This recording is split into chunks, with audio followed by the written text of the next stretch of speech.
Good morning મિત્રો.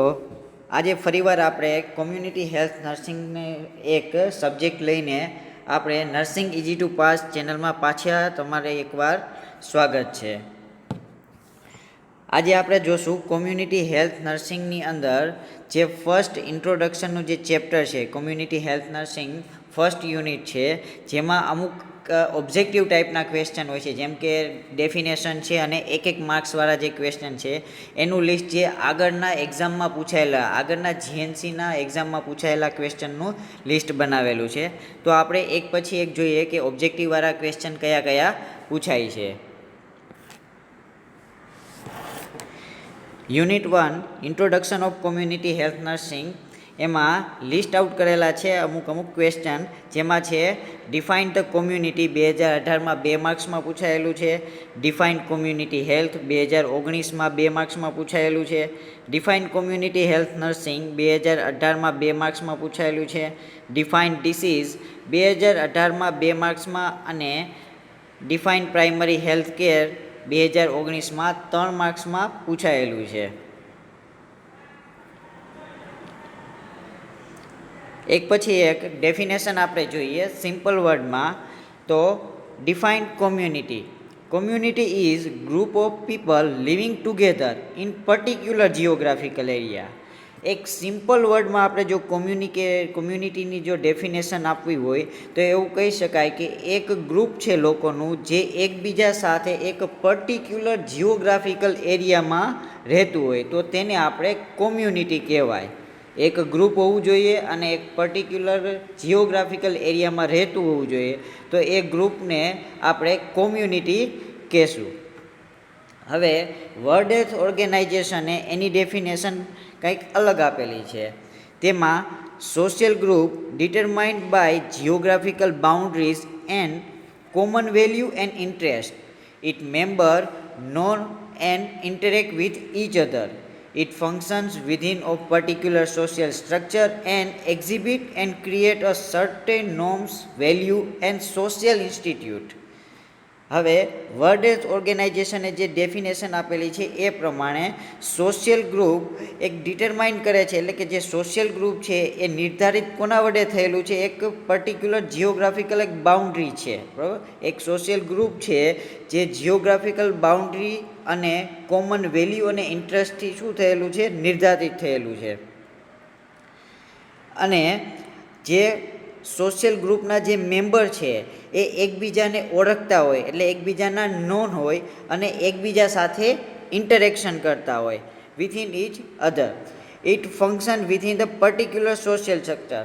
એટલે કે જે કોમ્યુનિટીના જે મેમ્બર છે, એટલે કે જે આ સોશિયલ ગ્રુપના જે મેમ્બર છે એ એક પર્ટિક્યુલર સોશિયલ સ્ટ્રક્ચરની અંદર જ ફંક્શન કરતા હોય, કામ કરતા હોય અને તે એક્ઝિબિટ કરતા હોય, એટલે કે દર્શાવતા હોય અથવા તો ક્રિએટ કરતા હોય. શું દર્શાવતા હોય અને ક્રિએટ કરતા હોય છે, તો અમુક પ્રકારના સર્ટેન, એટલે કે ચોક્કસ પ્રકારના નોર્મ્સ, એટલે કે જે ધોરણો, જે આપણે નિયમો બનાવતા હોય છે, norms, value and social institutes. એટલે કે જે સોશિયલ સ્ટ્રક્ચરની અંદર જે રહેતા હોય છે એ ફંક્શન કરતા હોય છે, એ એક્ઝિબિટ કરતા હોય, એટલે કે જે પહેલાં હોય એ દર્શાવતા હોય છે અને ક્રિએટ કરતા હોય છે certain norms, value and social institute. તો આ છે વર્લ્ડ હેલ્થ ઓર્ગેનાઇઝેશન દ્વારા આપેલી કોમ્યુનિટીની ડેફિનેશન. એની અંદર મેઇનલી જે પોઈન્ટ છે એ હાઇલાઇટ કરેલા છે કે એમાં એક સોશિયલ ગ્રુપ હોવું જોઈએ જે એક જિયોગ્રાફિકલ બાઉન્ડ્રીથી નિર્ધારિત થયેલું છે, એટલે કે એક સોશિયલ ગ્રુપ છે એ પર્ટિક્યુલર જિયોગ્રાફિક બાઉન્ડ્રીની અંદર હોવું જોઈએ અને એના વેલ્યુ અને ઇન્ટરેસ્ટ છે એ કોમન હોવા જોઈએ અને દરેક મેમ્બર છે એકબીજાને નોન હોવા જોઈએ, જાણીતા હોવા જોઈએ અને એકબીજા સાથે ઇન્ટરેક્શન કરતા હોય. જે ફંક્શન છે એ પર્ટિક્યુલર સોશિયલ સ્ટ્રક્ચરની અંદર કરતા હશે અને પોતે એક્ઝિબિટ અને ક્રિએટ કરતા હશે સર્ટેન નોર્મ્સ, વેલ્યુ અને સોશિયલ ઇન્સ્ટિટ્યૂટ્સ. એના પછી આપણે જોઈએ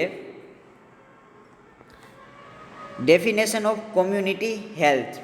કોમ્યુનિટીની ડેફિનેશન જોયા પછી હવે જોઈએ છીએ કોમ્યુનિટી હેલ્થની ડેફિનેશન. તો વર્લ્ડ હેલ્થ ઓર્ગેનાઇઝેશને ડિફાઇન કરેલું છે કે community health is being to referred health status of member of community, problem affecting their health and in totality health care provided to the community. હવે આપણે આને અલગ પાડીએ તો કોમ્યુનિટી એટલે શું છે? તો community health is being to referred, એટલે કોમ્યુનિટી હેલ્થ શું રિફર કરે છે? તો health status of member of community, એટલે કે જે પર્ટિક્યુલર કોમ્યુનિટીની અંદર જે મેમ્બર છે એ મેમ્બરનું હેલ્થ સ્ટેટસ, તેને અફેક્ટ કરતા પ્રોબ્લેમ્સ અને તે કોમ્યુનિટીને આપેલી ટોટલ હેલ્થ કેર સર્વિસીસ, બરાબર, તેને આપણે કોમ્યુનિટી હેલ્થ કહેતા હોઈએ છીએ.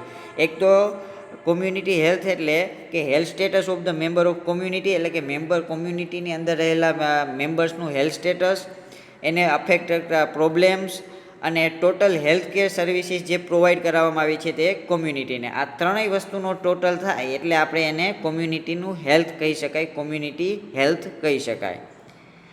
નેક્સ્ટ જોઈએ, define community health nursing. Community health nursing is synthesis of nursing practice and public health practice applied to promote and preserving the health of population.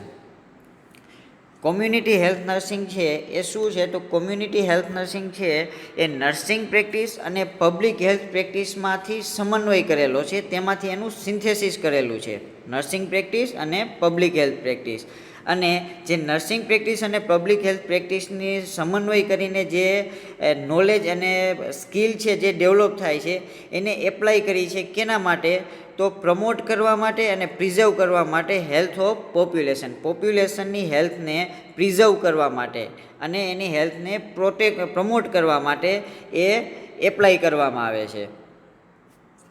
તો એને આપણે કોમ્યુનિટી હેલ્થ નર્સિંગ કહેશું.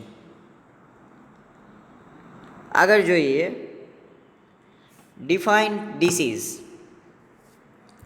Oxford English dictionary define disease as a condition of the body or some part or organ of the body in which its function are disturbed or deranged. હવે Oxford જે English dictionary છે એના અનુસાર disease એટલે શું છે? તો બોડીની એક એવી કન્ડિશન છે કે જેમાં સમ પાર્ટ એટલે કે બોડીનો કોઈ પાર્ટ અથવા તો કોઈ ઓર્ગન બોડીનું કે જે ફંક્શન છે એનું ડિસ્ટર્બ થયેલું હોય અથવા તો ડીઅરેન્જ થયેલું હોય, બરાબર. એટલે ઓક્સફર્ડ અનુસાર કન્ડિશન છે બોડીની કે જેમાં બોડીનો કોઈ પાર્ટ અથવા તો એક તો બોડી અથવા બોડીનો પાર્ટ અથવા તો કોઈ ઓર્ગન એ એના ફંક્શન છે એ ડિસ્ટર્બ થયેલા હોય અથવા તો ડીઅરેન્જ થયેલા હોય, તો એ કન્ડિશનને આપણે ડિસીઝ કહેશું.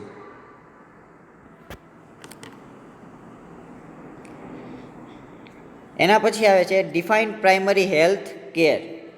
Primary health care made universally accessible to individual and acceptable to them through their full participation and at the cost of community and country can afford.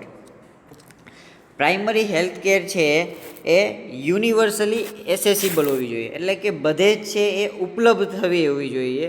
Two individual એટલે કે હરેક વ્યક્તિ સુધી છે એ એસેસિબલ હોવી જોઈએ, ઉપલબ્ધ થતી હોવી જોઈએ, અને એક્સેપ્ટેબલ હોવી જોઈએ.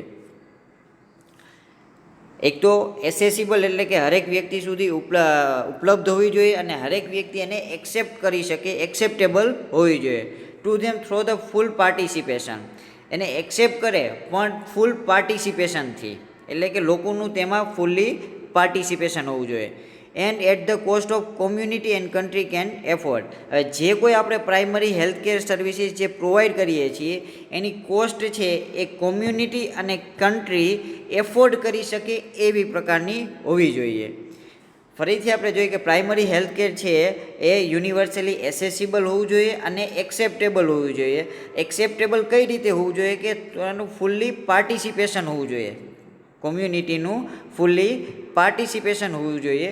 At the cost of community એટલે ફૂલ્લી પાર્ટિસિપેશન કયા સંજોગમાં હોવું જોઈએ? તો cost of community and country can afford.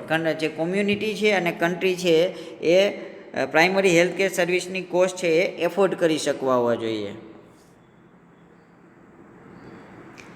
એના પછી છે ક્વેશ્ચન ફોર 1 માર્ક્સ, એટલે એક માર્ક્સના, જેમાં ખાસ કરીને બ્લેન્ક્સ પૂછાતી હોય છે, ક્યારેક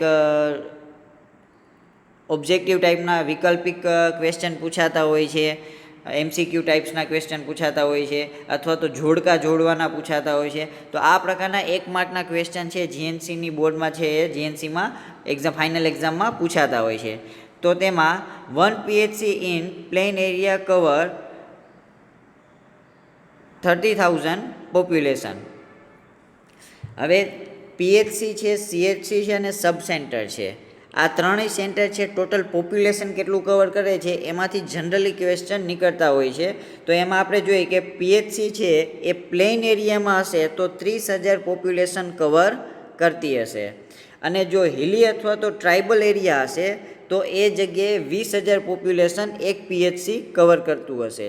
એના પછી જોઈએ CHC cover 1,20,000 population in plane area.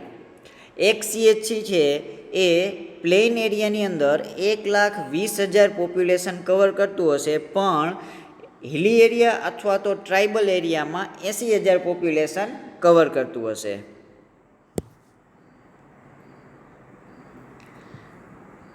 Sub centre in plane area cover the 5,000 population in હિલી or tribal area 3,000. સબ સેન્ટરનું જોઈએ તો પ્લેન એરિયાની અંદર 5,000 પોપ્યુલેશન કવર કરશે, અને ટ્રાઇબલ અથવા તો હિલી એરિયા હશે તો એ જગ્યાએ 3,000 પોપ્યુલેશન કવર કરતું હશે. એના પછી આ જ ક્વેશ્ચન એટલે કે આ જ પેપરમાંથી ક્વેશ્ચન પૂછાતો હોય છે કે MMRનું ફૂલ ફોર્મ શું થતું હોય છે. તો MMRનું ફૂલ ફોર્મ છે મેટરનલ મોર્ટાલિટી રેશિયો. આજે આપણે અહીંયા સુધી રાખીએ છીએ. આનો આ પહેલાં ઓબ્જેક્ટિવ અને 2 માર્ક્સના ટાઈપના ક્વેશ્ચન હતા. હવે આપણે આના પછી યુનિટ 1ની અંદર જે મોટા ક્વેશ્ચન પૂછાય છે, જે 6 માર્ક 4 માર્ક અથવા તો ઘણી વખતે 10 માર્ક્સના જે પૂછાતા હોય છે, તો એવા ક્વેશ્ચન વિશે આગળના પાર્ટમાં જોશું. Thank you.